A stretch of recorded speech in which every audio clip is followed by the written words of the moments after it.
poor girl?" asked the Vampire King. "Why is my mum's photo in your mansion?" Then he froze. "They told me looking you in the eye would mean my death," Juliet whispered, the tremor in her voice betraying the terrifying proximity of the predator looming before her. He was darkness incarnate, a ruler of shadows and snow, his stillness more frightening than any sudden movement. Yet her hand, roughened by years of scrubbing his stone floors, did not waver as she held up the silver-framed photograph she had unearthed from the depths of his private sanctuary. "So kill me if you must, Your Majesty," she breathed, tears tracking hot paths through the grime on her freezing cheeks. "But first, tell me, why is my mother's photo in your mansion?" Lucian Hartfield, the Alpha King whose wrath had leveled armies and silenced covens, stopped. The crystal glass in his hand shattered, red wine staining the white marble like fresh blood. For the first time in a century, the monster froze. The winter in Blackwood territory was not merely a season, it was a living, breathing beast that chewed on the bones of the poor. For Juliet Crestfall, the cold was a constant companion, an intimate enemy that lived in the marrow of her bones, second only to the gnawing ache of hunger that hollowed out her stomach. The great hall of Hartfield Manor was a cavernous expanse of obsidian stone and velvet drapery, designed to intimidate rather than welcome. It absorbed the light of the crystal chandeliers, casting long, skeletal shadows across the floor. Juliet knelt on the unforgiving stone, the icy water in her galvanized bucket turning her knuckles raw and cracked. The scent of pine, old wood polish, and the metallic tang of magic permeated the air, the scent of the wolf-shifter aristocracy. This was the seat of the Alpha King, a place where humans like her were permitted to exist only as silent ghosts, erasing the footprints of the powerful. She dipped her rag into the grey water, the cold biting like teeth. Just 3 more rows, she told herself, the mantra a rhythmic beat against the exhaustion dragging at her eyelids. 3 more rows, and maybe Percival will give me a heel of bread. "Mr. Spot, haven't we, Rat?" The voice was sharp, cutting through the heavy silence like a lash.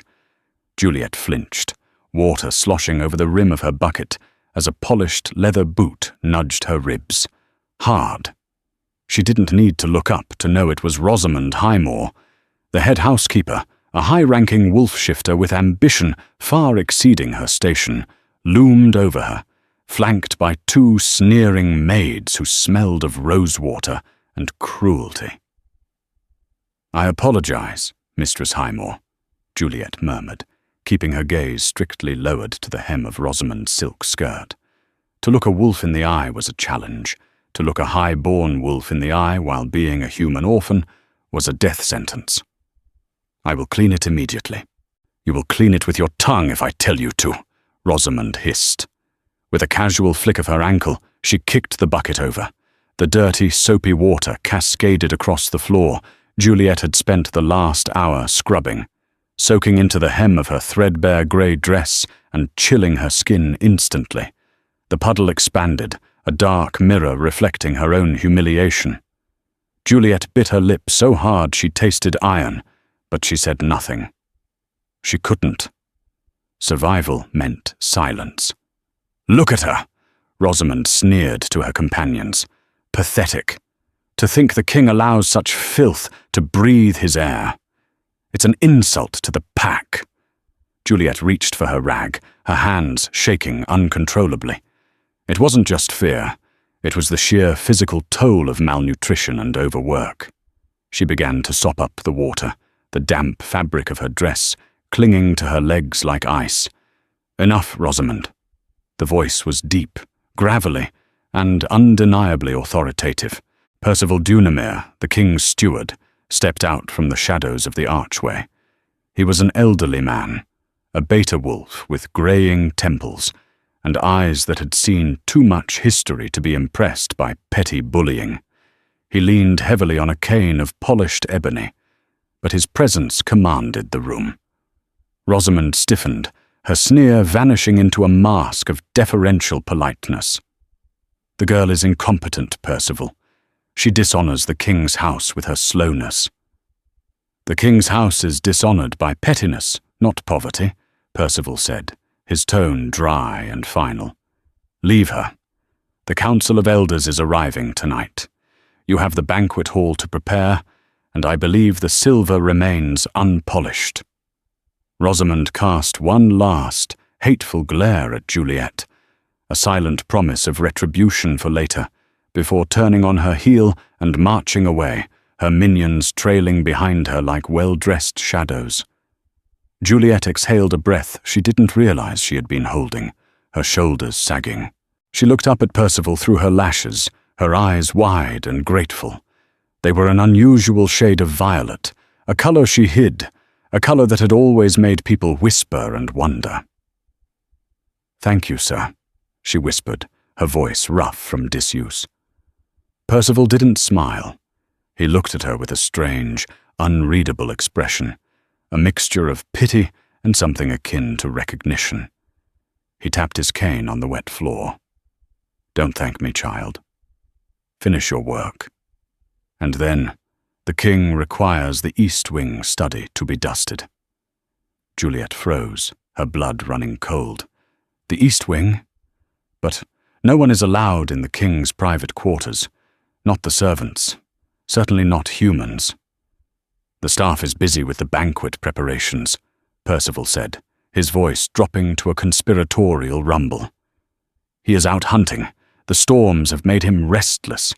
Be quick. Touch nothing but the dust, and do not let him find you there. If Lucian returns and finds a human in his sanctuary, not even I can save you."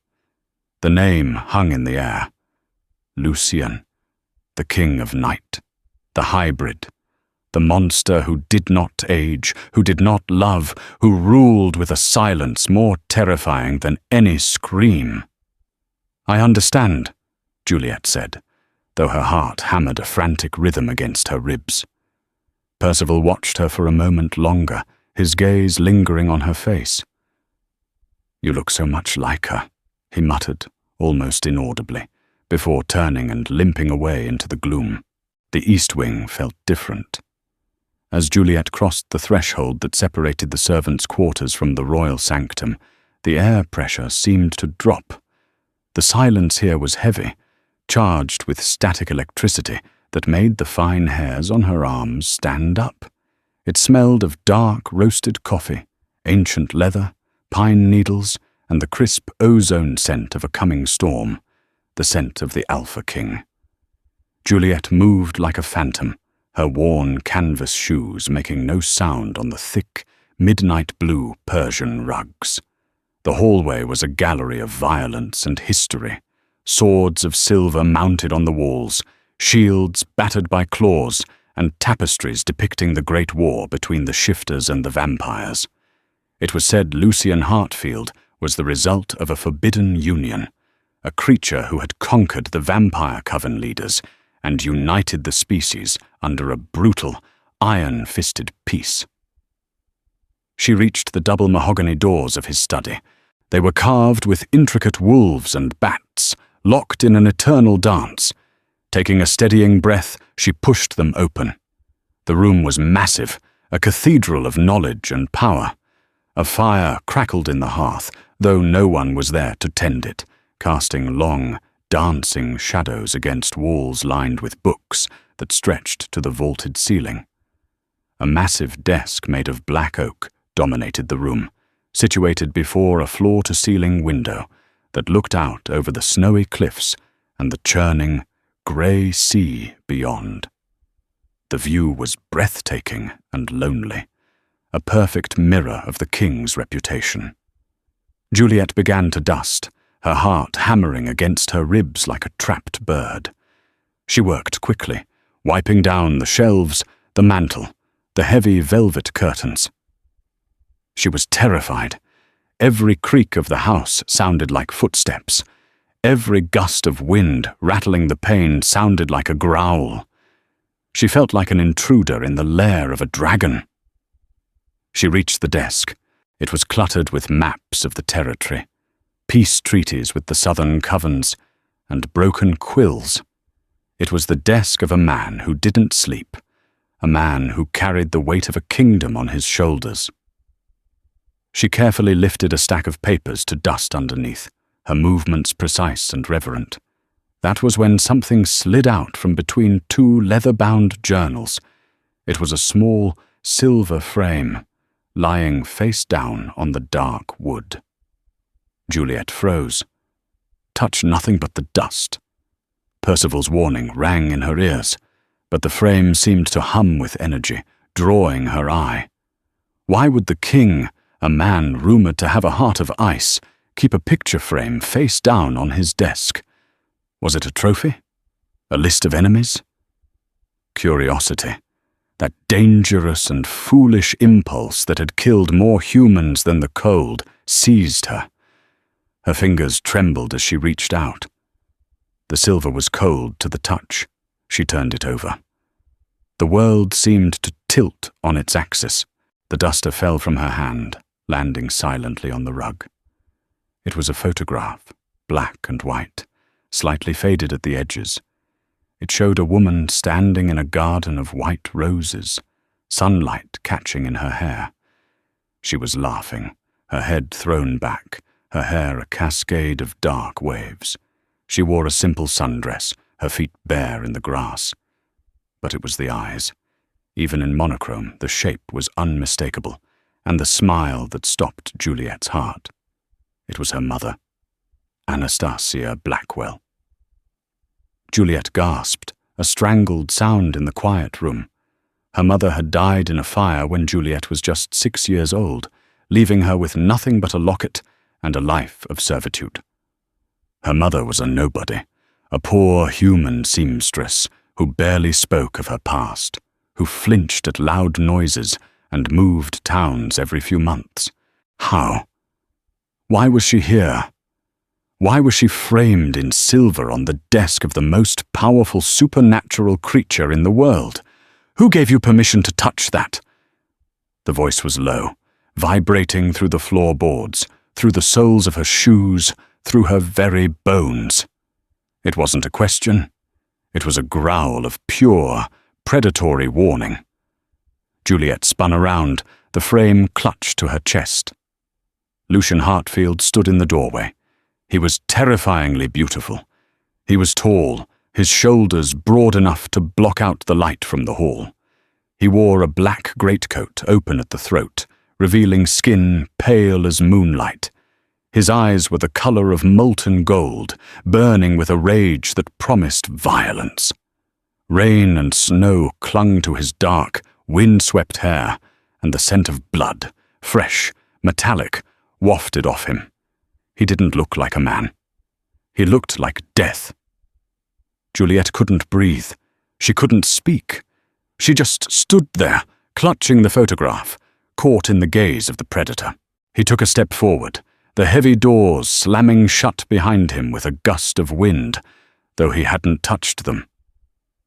I said, he enunciated, his voice dropping to a lethal whisper that caressed her ear from across the room.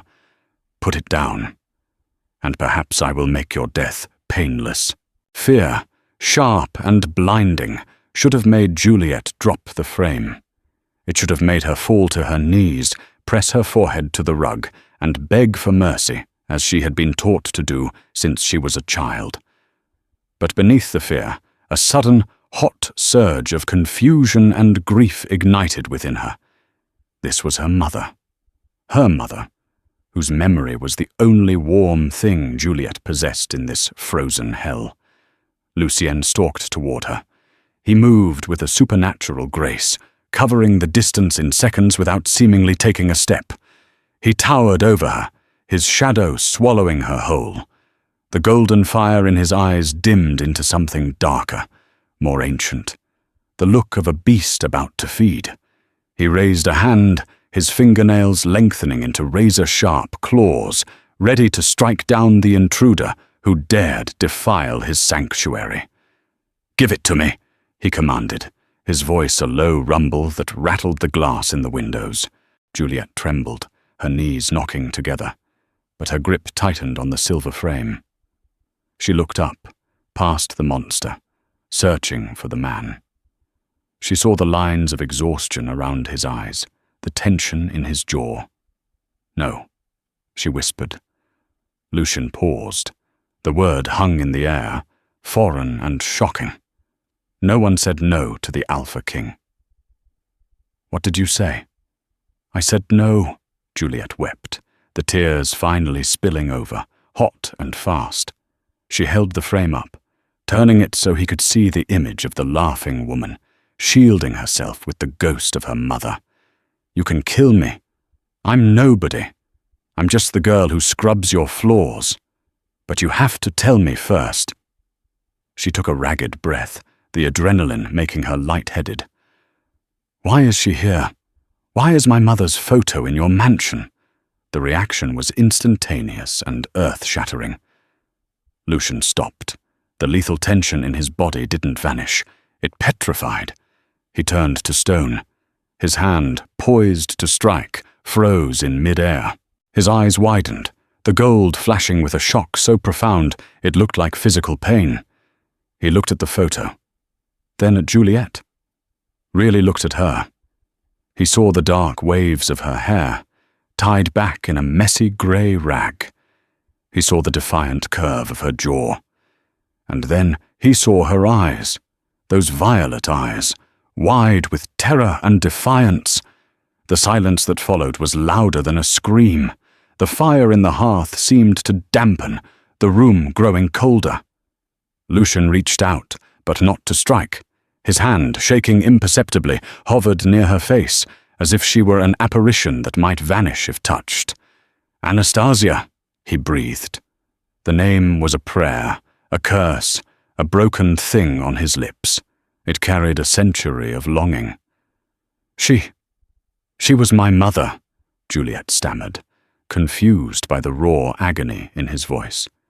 "She died 12 years ago." Lucian flinched, as if she had struck him with a whip. He staggered back, his hand gripping the edge of the desk so hard the wood splintered with a sharp crack. He turned away from her, breathing heavily, his chest heaving as if he were fighting a war within his own skin. He ran a hand through his damp hair, his composure shattering. "Dead," he muttered, the word a hollow sound. "She told me she left. She told me she wanted a human life. She ran." He spun back around, his expression wild, searching Juliet's face for the truth. "Who is your father?" I don't know," Juliet whispered, shrinking back against the desk. "She never said. She said he was a dangerous man, a mistake. She said we had to hide from him." Lucian let out a sound that was half laugh, half sob. He closed the distance between them again. But this time the aggression was gone, replaced by an intensity that terrified her in a different way. He grabbed her chin, tilting her face up to the light. His skin was ice cold, but his touch was gentle, almost reverent. "A mistake," he repeated bitterly, looking into her eyes. "You have her mouth, but you have my eyes, before the change took them." Juliet blinked, the world spinning. "What?" The doors to the study burst open with a violent crash. "My king!"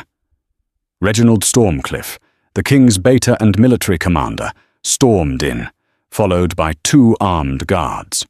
Reginald was a brute of a man, scarred and cruel, with eyes that held no loyalty, only ambition. He took in the scene, the king distraught, the servant girl cornered, and his instincts flared. We heard a shout. "Is this human bothering you?" I smelled her fear from the hall. Reginald's eyes landed on Juliet, and a sneer curled his lip. "The cleaning girl. I told Rosamond she was a liability." He drew a silver dagger from his belt, the metal gleaming in the firelight. "I will dispose of the trash, sire. She has seen too much." "Stop," Lucian said. The word was soft, but it carried the weight of a mountain. Reginald paused, confused, the dagger still raised. Sire, she has entered your private, solar. The law demands— I said stop! Lucien roared, the sound shaking the foundations of the room. He stepped in front of Juliet, shielding her small frame with his massive body. The shadows in the room seemed to lengthen, wrapping around him like a cloak of darkness. He turned his golden gaze on his beta, and for the first time, Juliet saw not a monster, but a protector. If you touch a hair on her head, Reginald, I will tear your throat out with my teeth. Reginald took a step back, paling, the dagger lowering slightly. Sire, she is a human servant.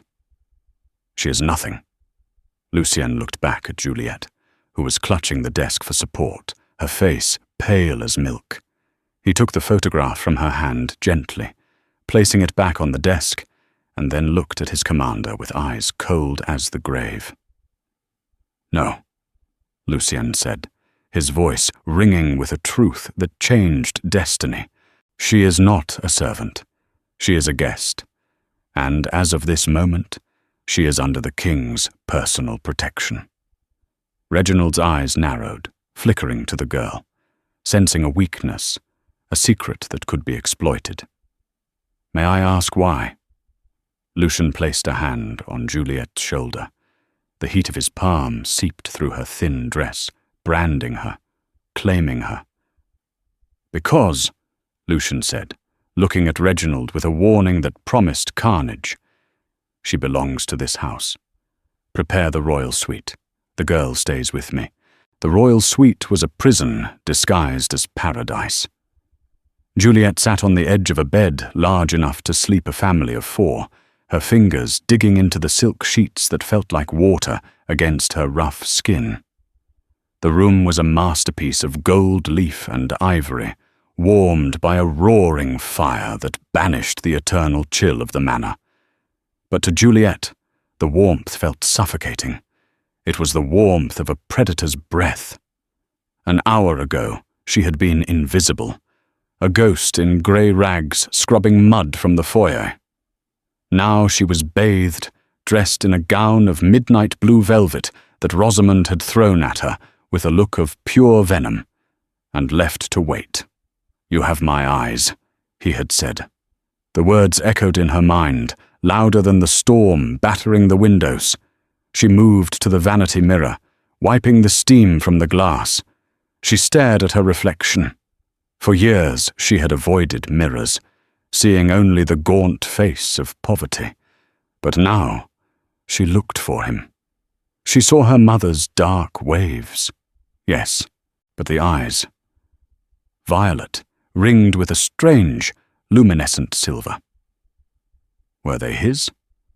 The heavy oak door creaked open.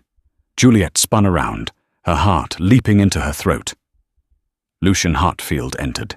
He had shed his damp greatcoat, revealing a crisp white shirt and a black vest that emphasized the unnatural breadth of his shoulders. He carried a tray with a porcelain teapot and 2 cups. The domesticity of the action was so jarring against his lethal presence that Juliet almost laughed hysterically. He set the tray on a low table near the fire and motioned for her to sit. Drink. It's chamomile and valerian. It will calm your nerves. Juliet didn't move. I don't want tea. I want answers. Lucien paused, his golden eyes flickering to hers. A muscle in his jaw ticked. Sit, Juliet. It wasn't a command. It was a plea wrapped in iron. She sat, keeping the table between them like a shield. Lucien poured the tea, his movements fluid and precise. Anastasia, he began, the name heavy on his tongue. She came to this manor 18 years ago. Not as a servant, as a diplomat from the southern human enclaves. Juliet's brow furrowed. My mother was a seamstress. She sewed hems for copper coins. She was a peace weaver, Lucien corrected, his voice dropping to a rumble that vibrated in Juliet's chest. We were close. The laws of the Shifter Council are absolute. An alpha cannot mate with a human without forfeiting his crown. But I didn't care. I was ready to burn the laws for her. He looked into the fire, his expression haunted. Then, one night, she vanished. She left a note saying she couldn't handle the darkness of my world, that she chose a human life. I tore the territories apart looking for her, but she had cloaked her scent with powerful magic. I thought she despised me. He looked back at Juliet, and the raw vulnerability in his gaze took her breath away. I didn't know she was pregnant. If I had known, the glass teacup in his hand developed a hairline crack. I would have burned the world to ash to keep you both safe. Juliet felt tears prick her eyes. She didn't despise you. She was terrified. She told me my father was a dangerous mistake because she thought you would kill us. She thought she was protecting me from your world. She protected you from a crown, Lucien whispered, only to give you a bucket and a rag in my own hallway. He reached across the table. Juliet flinched instinctively, and pain flashed across his face. He pulled his hand back. I am not your enemy, Juliet, he said softly, but you are in danger. Reginald knows. Rosamond knows. The council arrives tonight. If they discover I have a half-human daughter, they will demand a trial by combat. They will try to prove you are weak. I am weak, Juliet whispered, looking at her scarred hands. I'm just a cleaning girl. Lucien stood up, his shadow stretching long and dark across the room. The air pressure dropped, the fire flaring green. No! He growled, the alpha power rolling off him in waves. You are a survivor. You survived the cold, the hunger, and the cruelty of my court. You have the blood of kings and the spirit of a survivor. And starting tonight, you will not bow to anyone. Not even me. The banquet hall smelled of roasted venison, spiced wine, and the underlying musky scent of wet fur. The Council of Elders, 12 ancient wolves representing the most powerful packs in the territory, sat at the long table, their eyes glittering with suspicion. Juliet stood at the top of the grand staircase, hidden by the shadows of the mezzanine. Lucien had ordered her to stay in her room, but the suite had felt like a coffin. She needed to see the faces of the people who wanted her dead. Below, the atmosphere was tense. Reginald Stormcliffe sat at the king's right hand, his face a mask of smug satisfaction. Rosamond hovered near the wine barrels, whispering into the ear of Elder Thorn, a wolf with a scar running through his milky blind eye. The king is distracted, Reginald was saying, his voice carrying clearly to Juliet's ears. He brings a human stray into the royal suite. He claims guest right, but we all smell the truth. He is compromised. Elder Thorn grunted, tearing into a piece of meat. Compromised how? The hybrid has ruled for a century without weakness. Sentiment, Rosamond hissed, stepping into the light. The girl looks like the human whore he dallied with years ago. He is keeping a pet, and it insults the sanctity of the pack. The ancient laws state that if an alpha is unfit, the beta may challenge. Juliet's blood ran cold. They weren't just targeting her. They were planning a coup. The heavy doors at the far end of the hall boomed open. Silence descended instantly. Lucien entered. He wore his formal regalia, a coat of black military cut with silver epaulets, and the onyx crown resting on his brow. He didn't walk. He prowled. Every step was a silent threat. He took his seat at the head of the table, not looking at anyone.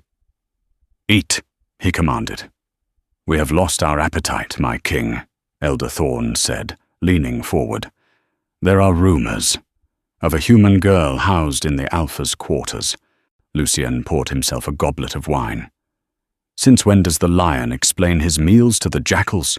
When the lion breaks the law, Reginald slammed his fist on the table. Is she your bastard, Lucien, or your whore? The pack deserves to know if their king is polluting the bloodline. The air in the room grew heavy. a physical weight that pressed down on everyone's lungs. Lucian slowly set his goblet down. "Careful, Reginald," Lucian said, his voice terrifyingly calm. "Your ambition is showing." "I demand to see her," Rosamond shrieked, emboldened by the elder's nods. "Bring out the girl. Let us see if she has the spirit of a wolf, or if she cowers like the rat she is." Juliet's hands gripped the railing until her knuckles turned white. She should run. She should hide under the silk sheets and pray. But then she remembered Lucien's words. "You are a survivor." She remembered the years of cold water, the kicks, the scraps of bread, the way Rosamond had looked at her like she was dirt. Something hot and fierce ignited in her chest, a spark that felt less like human anger and more like something ancient. Juliet stepped out of the shadows. "I am right here," she said. Her voice wasn't loud, but it carried through the silence of the hall like a bell. Every head snapped up. She descended the stairs. She wasn't wearing the velvet gown anymore. She had found a pair of trousers and a tunic in the wardrobe, simple and stark.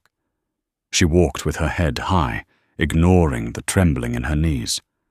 Lucian stood up, his eyes widening in shock, and then pride. Juliet walked until she stood at the foot of the table, facing the council. She looked Elder Thorne in the eye.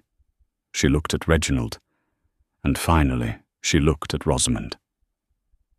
"I am Juliet Crestfall," she said, her voice steady. "I am not a pet.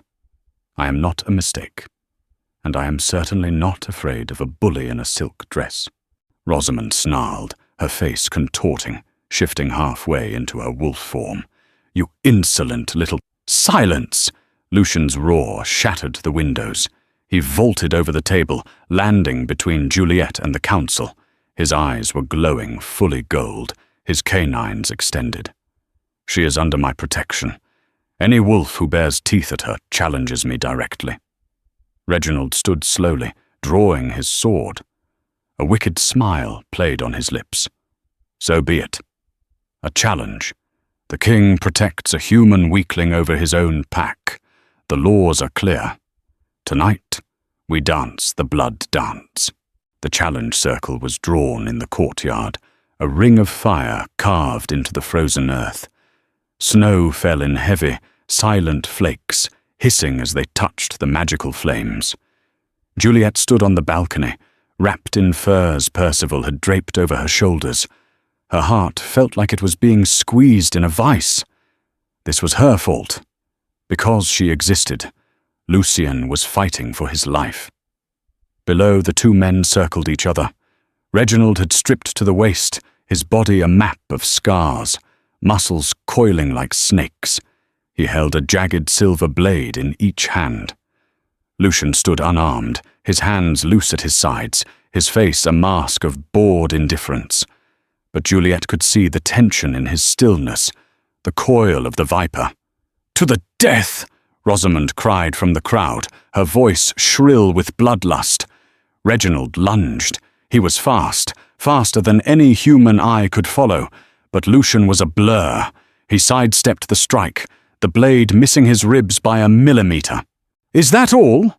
Lucian taunted, his voice echoing off the stone walls. Reginald roared, shifting tactics. He feinted left and struck right, a dirty move. His blade grazed Lucian's arm, drawing a line of dark blood against the pale skin. The crowd gasped. "The king bleeds." Juliet gripped the stone railing. "Lucian!" she screamed. At the sound of her voice, Lucian's head snapped up. For a split second, he looked at her. That was the mistake Reginald was waiting for. Reginald struck, slamming the hilt of his sword into Lucian's temple. The king staggered, dropping to one knee. Reginald kicked him in the chest, sending him sprawling into the snow. The beta loomed over him, raising both blades for the killing blow. "Die, mongrel!" Reginald screamed. "No!" Juliet didn't think. She didn't plan. She simply reacted. The spark in her chest roared into an inferno. She vaulted over the balcony railing. It was a 20-foot drop. It should have broken her legs. It should have killed her. But she didn't hit the ground. Mid-air, the world slowed.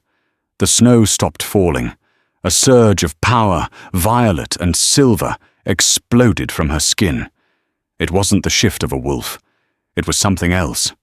Something older. A shockwave of pure energy blasted outward from her falling body, slamming into the courtyard. Reginald was thrown backward, as if hit by a cannonball, crashing into the stone wall. The fire circle flared 40 feet high, turning from orange to blinding violet. Juliet landed in the snow, crouched on one knee, completely unharmed. The stone beneath her had cracked in a spiderweb pattern. Silence. Absolute, terrified silence. Lucian pushed himself up, wiping blood from his lip. He stared at her, not with recognition, but with awe. Reginald groaned, pulling himself out of the rubble. He looked at Juliet, his eyes wide with a primal fear. "Sorcery," he spat, coughing up blood. "She is a witch!" "No," Percival's voice rang out. The old steward stepped into the circle, his cane forgotten. He was staring at the violet aura still shimmering around Juliet's skin. "Look at her eyes," Percival whispered, pointing. Juliet looked up. Her vision was sharp, sharper than it had ever been. She could see the individual snowflakes, the heartbeat of the mouse in the wall, the fear scent rolling off the wolves. "She is not a witch," Percival announced, falling to his knees in the snow. "And she is not just a wolf." Lucian walked toward her. He didn't look at the council. He didn't look at Reginald. He knelt in the snow before her, ignoring his status, ignoring the mud. He reached out and took her hands. They were glowing. "The Moonborn," Lucian breathed, the realization crashing over him. The legend said the line ended 1,000 years ago. Anastasia wasn't just a diplomat. She was a carrier. Juliet trembled, the energy fading, leaving her exhausted and cold. "What are you saying? What am I?" Lucian looked deep into her violet eyes. "You are not just my daughter, Juliet. You are the rightful queen of the shifters. An alpha of alphas." He kissed her forehead, a gesture of absolute devotion and fealty. "And now," he whispered, dark and low, "the real war begins." The revelation of Juliet's lineage did not bring peace. It brought the storm. Hartfield Manor transformed overnight from a silent tomb into a fortress of war. The snow outside was no longer just weather. It was a barrier, packed hard by the paws of loyal sentries patrolling the perimeter. Inside, the air was thick with the scent of ozone and anxiety. Juliet stood in the center of the training dojo, a vast circular room with floors of padded leather. She was barefoot, dressed in flexible training leathers that Percival had dug out of the archives, gear that had once belonged to a queen. "Again," Lucian commanded. He stood 10 paces away, not as her father, but as her king. He held a fireball in his hand, a sphere of controlled magical destruction. He tossed it at her, not with full lethal force, but fast enough to singe. Juliet didn't flinch. She raised her hand, and the violet energy that now lived beneath her skin surged. It wasn't a wall she built. It was a breath she exhaled. The fireball hit her shield and dissipated into harmless sparks of violet light. "Good," Lucian grunted, extinguishing the flame. "But you are hesitating. You are reacting to the attack, not anticipating it. A queen does not wait to be struck." Juliet lowered her hand, wiping sweat from her brow. Her muscles burned, but for the first time in her life, it was a good pain. It was the pain of growth, not servitude. "I'm not a queen, Lucian. I'm a girl who knows how to scrub floors. The council still looks at me and sees a mongrel." Lucian walked over to her, his movements fluid. The wound on his temple from the duel with Reginald was healing, but the scar remained, a reminder of his mortality. He handed her a canteen of water. "Let them look," he said, his voice rough. "The Council respects only one thing, power, and you possess a magic that hasn't been seen since the First Age. The Moonborn are not just shifters, Juliet. You are the bridge between the earth and the sky. You can command the pack, not through fear, but through the soul." He sat on a bench, motioning for her to join him. It was a rare moment of stillness. Your mother. She had a version of this gift. She could calm the wildest rage with a touch. That was why I fell for her. I was a monster of blood and ice, and she made me feel warm. Juliet took a sip of water, watching him. Why did she run? Really? Lucien looked at his hands. Because I offered to turn her, to make her immortal, so we could be together forever. She saw the monster in me then, the selfishness. She realized I would destroy her humanity to keep her. She ran to save her soul, and yours. He looked at Juliet, his golden eyes filled with regret. She was right. I would have made you a princess of darkness. Instead, she made you a survivor of the light. A heavy knock on the door shattered the moment. Percival entered, his face grave. "Sire, Princess." Percival bowed to Juliet, a gesture that still made her blush. "The scouts report movement in the North Woods. Reginald has not fled the territory. He is gathering the outcast packs, and Rosamond is with him." Juliet stood up, the water canteen clattering to the floor. "They're coming back." "They never left," Lucien said, standing up, the alpha masking sliding back into place. "Reginald cannot let you live. As long as you breathe, his claim to power is void. He comes to kill the Moonborn before she ascends." Juliet looked at her hands, the violet veins pulsing faintly. "Let him come," she whispered, a cold resolve settling in her gut. "I'm done hiding. The attack did not come with a roar. It came with silence. It was the dead of night, the moon hidden behind thick banks of snow clouds. The manor was asleep, save for the sentries. Juliet was in the library, reading the ancient texts on Moonborn history, when the candle on her desk flickered and died. She smelled it instantly, not the clean scent of snow, but the rancid odor of wet dog and sulfur. Trespassers. The glass of the great bay window exploded inward. Juliet threw herself to the floor as shards of glass rained down like diamonds. 3 massive wolves, their fur matted and grey, leaped into the room. They were rogues, wolves who had lost their humanity to the beast, mindless killing machines. One lunged for her throat. Juliet didn't scream. She rolled onto her back and thrust her hands upward. Push! A pulse of violet telekinetic force slammed into the wolf, throwing it backward through the broken window and out into the night. "To the west wing!" Lucian's roar echoed through the corridors. Juliet scrambled to her feet and ran into the hallway. It was chaos. The manor was swarming with Reginald's insurgents. The loyal guards were fighting bravely, steel clashing against claws, but they were outnumbered. She turned a corner and skidded to a halt. Rosamond stood at the end of the hall, flanked by 2 rogues. The former housekeeper wore armor now, stolen from the armory, and her face was twisted into a rictus of hate. "The little rat thinks she can play queen," Rosamond sneered, drawing a serrated dagger. "Do you know how long I waited for Lucian to look at me, to make me his mate?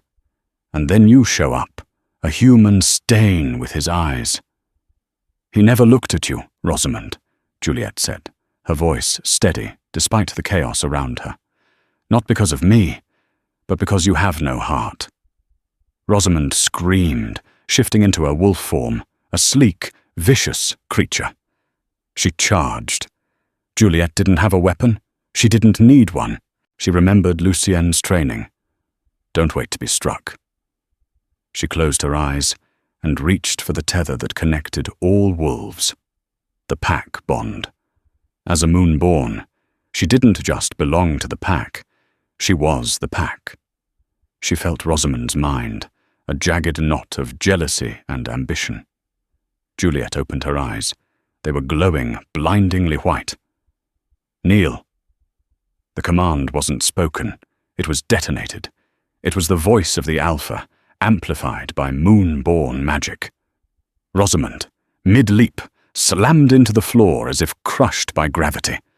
The two rogues whimpered and pressed their bellies to the carpet, whining in submission. Rosamond struggled, snarling, fighting the command with every ounce of her will, but the weight of Juliet's authority was a mountain. "You, witch!" Rosamond choked out, reverting to human form, her nose bleeding. "I am your queen," Juliet said, walking past her. She didn't kill her. She didn't need to. "And you are nothing." Juliet ran toward the throne room where the fighting was loudest. She burst through the doors to find a nightmare. Lucian was fighting Reginald in the center of the room. They were both in their hybrid forms, monstrous, towering figures of claw and fang. But Lucian was slowing. He was bleeding from a dozen wounds, favoring his left side. Reginald, fueled by dark alchemy and madness, was faster, younger. Reginald caught Lucian's arm, snapping the bone with a sickening crunch. Lucian roared, dropping to one knee. Reginald raised his claws for the killing strike, aiming for the heart.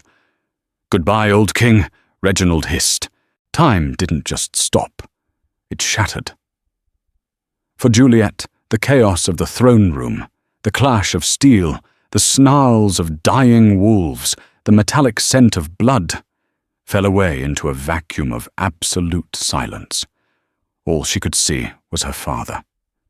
The man who'd once been a terrifying shadow in the corner of her eye was now a broken figure on the stone floor, his golden eyes dimming as he looked at her one last time. He wasn't looking at her with fear. He was looking at her with an apology. "He is going to die," a voice whispered in her mind. It wasn't her voice. It was the ancient, collective voice of the pack, crying out for its leader. The Alpha falls. Grief, hot and jagged, tore through her chest. But beneath the grief, something else woke up. It was the same spark she had felt on the balcony, but now it was an inferno. It was the memory of every cold floor she had scrubbed, every hunger pang she had endured, every moment she had been made to feel small. Juliet didn't run. She didn't scream. She simply let go. She surrendered the human part of herself that was afraid and embraced the ancient starlight dormant in her blood. No. The word didn't come from her throat. It came from the earth itself. A shockwave of pure, blinding white light exploded from her body. It wasn't just light. It was physical force, a tidal wave of pressure that blew the heavy oak doors off their hinges and shattered the stained glass windows high above. The rogues nearest to her were thrown back as if hit by a gale-force wind, their weapons clattering uselessly to the floor. In the center of the room, Reginald flinched. The light seared him, burning away the shadows he had wrapped around himself. His strike went wide, his claws grazing Lucien's shoulder instead of piercing his heart. He staggered back, shielding his eyes, his mouth falling open in a silent scream of confusion. When the light settled, it didn't fade. It coalesced. Juliet was floating. Her feet hovered inches above the blood-stained stones. The simple tunic she wore rippled as if she were underwater. Her hair, once a dark cascade, had leached of color, turning a shimmering, translucent silver that floated around her head like a halo. But it was her eyes that made the room freeze. The violet was gone. In its place were two nebulas of swirling, infinite starlight. Reginald Stormcliffe, her voice echoed, reverberating off the vaulted ceiling. It sounded like a chorus of 1,000 voices speaking in unison, the voices of every alpha who had ever lived. You have violated the sanctity of the hearth. You have raised a claw against your king. You have sought to devour the hand that fed you. Reginald stared up at her, his bravado crumbling into primal terror. He was no longer looking at a girl. He was looking at a deity. The wolf inside him, the beast that drove his ambition, suddenly curled into a ball and whimpered. I claim the right of conquest, Reginald stammered, his voice cracking, desperate to cling to the old laws. He is weak. He fell. By the laws of the first pack, the crown is mine. He is not weak, Juliet corrected, and the temperature in the room dropped 10 degrees. He is mercy. She descended slowly, her bare feet touching the stone floor without a sound. She walked towards them, and the red rogues, hardened killers who had slaughtered whole villages, scrambled backward, tripping over themselves to get away from her aura. He spared you 1,000 times, Juliet continued, stopping between the broken king and the traitorous Beta. He gave you rank. He gave you trust. But I am not my father. She turned her back on Reginald, the ultimate insult, and knelt beside Lucian. Lucian was breathing raggedly, clutching his shattered arm. He looked up at her, blinking through the blood in his eyes. He didn't see a monster. He saw his daughter. Juliet, he rasped, awe replacing the pain. Rest, father, she said softly, her voice returning to its gentle, human timbre for just a moment. I have this. She placed her hand on his shoulder. A soft, warm glow transferred from her palm to his skin. It wasn't just healing magic. It was life force. Before their eyes, the bone knit itself back together with a series of sharp cracks, the deep gashes on his chest sealed, leaving behind only faint, silver lines. Lucian gasped, air rushing back into his lungs, the color returning to his pale face. Juliet stood up and turned back to Reginald. The Beta had scrambled to his feet, backing away until he hit the steps of the dais. He held his dagger out, his hand shaking violently. "Stay back!" Reginald shrieked, his eyes darting around the room for allies who had already fled. "I have an army. I have the High Council's ear." "You have fear," Juliet said, taking a step forward. "And you have nothing else." She raised her hand, palm open, fingers splayed. She didn't throw fire. She didn't summon lightning. She reached into the metaphysical space between them, finding the thick, black cable of energy that connected Reginald to the pack's magic, the bond that gave him his strength, his speed, his very identity as a wolf. "I release you," she whispered. She clenched her fist. Snap! The sound was louder than a cannon blast, though it happened entirely in the spirit realm. Reginald gasped, his back arching as if he had been electrocuted. He dropped the dagger, clutching his chest, his eyes rolling back in his head. "No!" he screamed, a sound of utter despair. "No, don't take it! Don't take the song!" The darkness in his eyes vanished, replaced by a dull, flat human panic. His muscles shrank, the supernatural bulk fading away. He wasn't just defeated, he was severed. To be Omega was a punishment. To be sever-bound was a sentence worse than death. It was absolute, crushing solitude. The silence in his mind where the pack used to be was deafening. "Kill me," Reginald begged, falling to his knees, clawing at his own chest as if trying to dig the magic back out. "Please, don't leave me alone in the quiet." "You chose solitude when you chose betrayal," Juliet said, her voice devoid of pity. She looked around the room at the few remaining insurgents cowering in the shadows. "The pack is closed to traitors. Leave, or share his fate." The rogues didn't hesitate. They didn't even look at their fallen leader. They turned and fled, crashing through the broken doors, scrambling into the snowy night to escape the judgment of the Moonborn. Reginald remained, a weeping, broken shell on the floor, curled into a fetal position. Percival arrived moments later with the loyal guards, his face pale as he surveyed the scene. He gestured silently, and 2 guards dragged the sobbing traitor away to the dungeons. The silence that followed was heavy, but clean. The stench of sulphur was gone, replaced by the scent of ozone and starlight. Lucian stood up. He tested his arm, rotating the shoulder. It was stronger than before. He looked at his daughter, who was slowly fading back to normal. The silver drained from her hair, returning to its rich brown. The stars in her eyes settled back into deep violet. She swayed, the adrenaline crashing, her knees giving out. Lucian moved faster than thought. He caught her before she hit the floor, gathering her into his arms.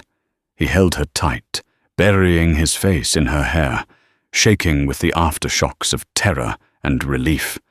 "You saved us," he whispered into her hair, his voice thick with emotion.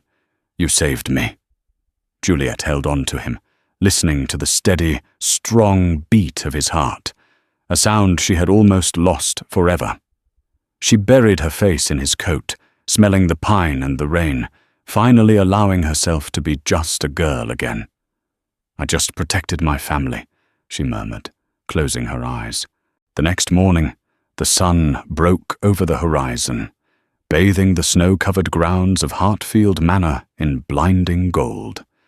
The storm clouds had vanished, leaving a sky of piercing blue. The Council of Elders returned. They walked into the throne room, not with the arrogance of the night before, but with heads bowed low. They didn't look at Lucian, the alpha they had questioned. They looked at the young woman standing beside him. Juliet wore a simple dress of blue wool, no crown, no jewels. But as Elder Thorne approached the dais, he didn't sneer. He didn't question. He fell to his knees, pressing his forehead to the stone floor. One by one, the other elders followed suit, a ripple of submission that silenced the room. They did not kneel to a cleaning girl. They did not kneel to a hybrid's bastard. They knelt to the queen who had walked through the fire, severed the darkness, and brought back the dawn.